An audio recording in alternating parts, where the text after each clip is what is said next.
I'm here in Quebec City for day 2 of the Conservative Party of Canada's National Convention.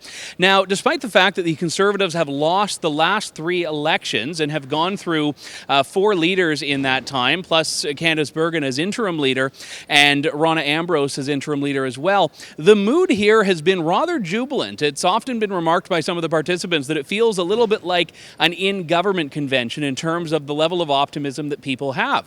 Now, a few things have changed. Not only did Pierre Poilievre win the leadership last year with a resounding majority on the first ballot, a more commanding victory than any Conservative leader has had in the last few leader elections, including Stephen Harper, by the way.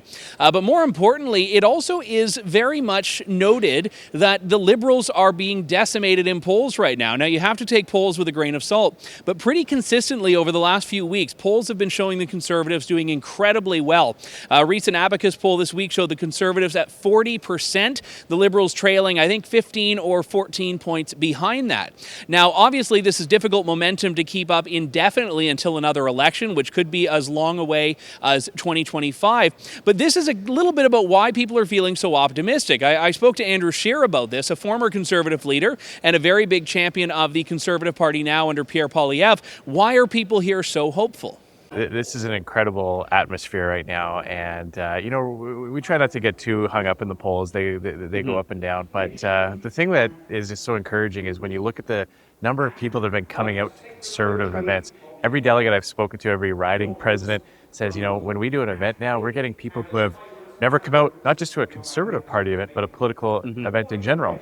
So Pierre's message of tackling the cost of living crisis that Justin Trudeau has caused by bringing inflation down, lowering interest rates, it's really speaking to the hurt that people are feeling.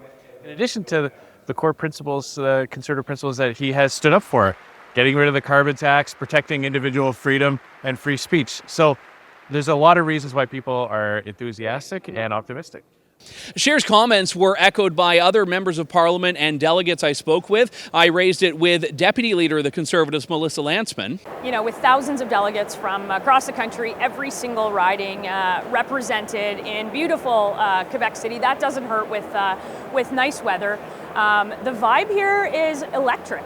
People are excited.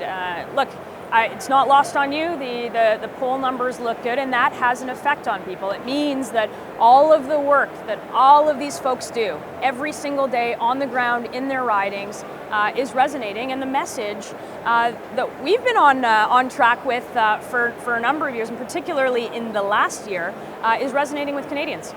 As you can hear there, obviously people are very hopeful. Now, the question will be, what does the Conservative vision look like moving forward? You'll see in my interview with Andrew Scheer that'll be coming out next week on my show, we talked about the coalition that exists around the Conservative Party. People from all these different groups like social conservatives, libertarians, fiscal people, foreign policy people that all have to come together and get along under what's often referred to as the big blue tent. Now, so far it seems like we're not seeing those fault lines or fractures within the party, certainly not at this convention. So with a party this unified, riding high in the polls, an unpopular prime minister, it is very much the case that the Conservative Party of Canada right now thinks the next election is its to lose. Whether they're right or wrong, we will see in due course. For True North from Quebec City, I'm Andrew Lawton.